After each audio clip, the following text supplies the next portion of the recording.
Boris Johnson, we are right at the start of this campaign. Do you think you might win?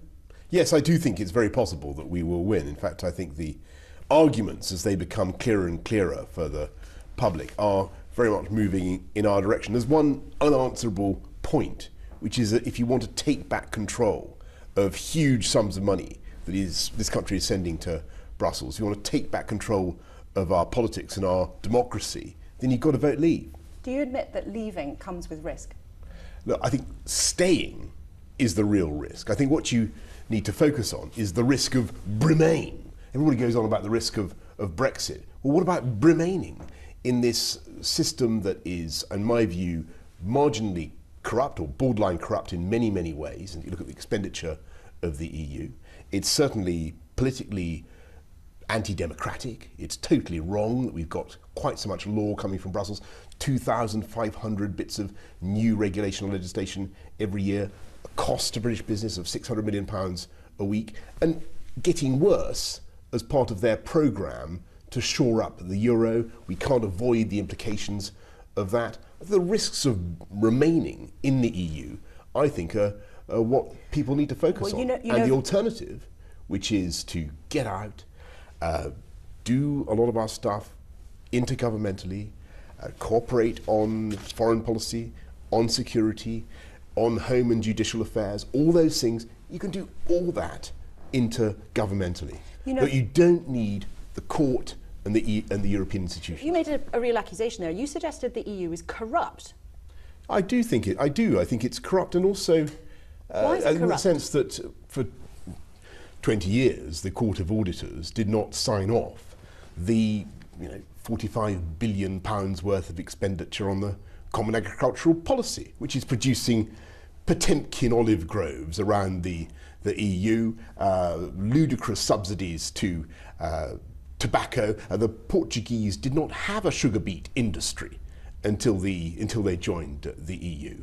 It is full of pork barrel and prodigious waste of taxpayers' money. If the European Union is corrupt, not only is it I said borderline corrupt in its expenditure, it is corrupting in its whole political approach. Because what it does is it takes away from ordinary people the ability to dismiss at elections the people who make crucial decisions about their lives. And that is utterly wrong. Boris Johnson, and it's getting worse. Let me ask you this question. With those freedoms, surely there do come significant risks. Or are you saying that the Bank of England, the International Monetary Fund, Lloyds Bank, the Treasury, the Prime Minister, the Chancellor, they're all fundamentally wrong? Yes, fundamentally.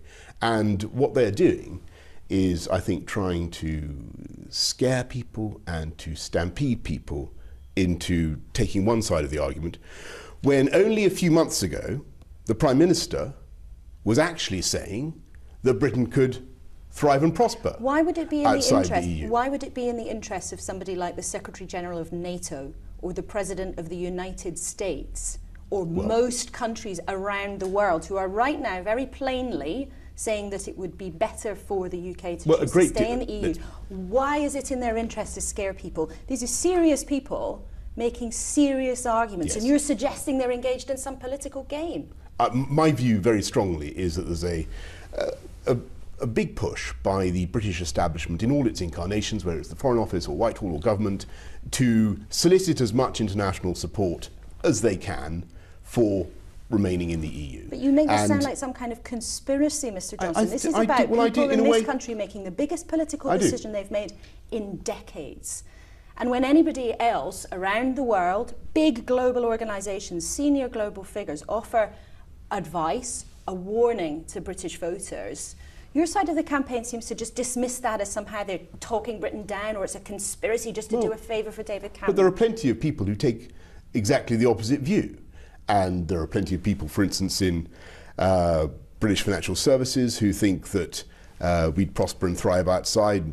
Lord Blackwell, Lloyds Bank, has been very clear about that. The financial sector is by no means unanimous on this point. And I have to say there are plenty of people. John Howard, the former Australian Prime Minister, has come out for Britain leaving. There are plenty of different voices around the world. Who are the voices of similar kind of stature and status to the American president, the IMF, the Secretary General of NATO? Well, I just said John Howard is a very distinguished Australian Prime Minister, former Prime Minister, somebody who was elected several times. Perhaps you think he's a person of no account. He seems to me to have a respectable point of view. He thinks that we should leave, and he's brave in saying that, because there is certainly a, I won't hide it from you, there is a kind of establishment view that it would be, simpler for the United States if Britain was in there, as the Americans have always, since the days of Jean Monnet, when the CIA basically, worked to get the EU established. That's been part of the American agenda. There are plenty of Americans who take a very different view. Now, we expect next week that President Obama will make it very clear what he thinks. Is he right to speak about this? Look, I think that President Obama has got a perfect right to make any intervention that he likes, and of course, and indeed, I welcome the views of everybody in this debate, but I just find it absolutely bizarre that we're being lectured by the Americans about giving up our sovereignty and giving up control when the Americans won't even sign up to the International Convention on the Law of the Sea, and let alone the International Criminal Court. The Americans have, the United States, for their own reasons, their own history, their traditions, which are based on the ideas of no taxation without representation, fervent belief in the importance and the inviolability of American democracy, they wouldn't dream of sharing sovereignty. So does he they wouldn't dream of it. So is he in danger of making America look like a hypocrite? Not in danger of it. I'm afraid he is. There is an intrinsic hypocrisy in the. If that is, I don't know what he's going to say, but if that is the American argument, then of course it's nakedly hypocritical. If you win, who should negotiate the deal? Should it just be left to the Prime Minister, who will have lost the vote? I think that obviously David Cameron should remain in place. If you look at the history of referendums in Europe for the last 20 years, there isn't a single EU leader who has stood down as a result of an adverse referendum result. And I think that David Cameron would have a very, very clear verdict from the people about the previous negotiation. It would be obvious that he'd be in a strong position. But should people who have been part of the campaign to leave be involved in the negotiation? You would have won the argument. Well, that's going to be a matter for the government and the Prime Minister. Kenneth Clark's told the BBC David Cameron wouldn't last 30 seconds if he loses the referendum. Well, I guess I'm commonly pessimistic, but there you go. What are they full of, these Bremainers? They're full of gloom and pessimism.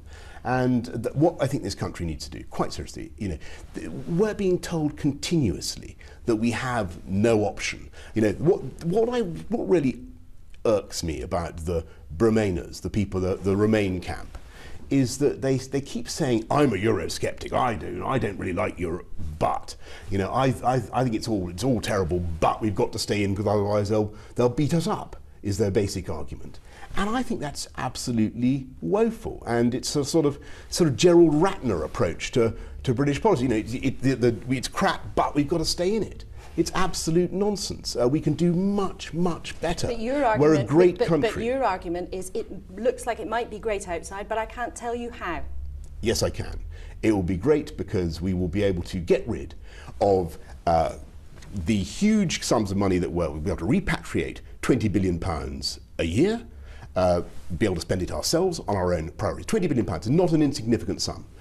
We will be able to control our own borders. We will be able to determine our own laws. We will be able to stop what is currently an irreversible tide of European Union regulation, coming in, as I said, at a rate of 2,500 instruments every year.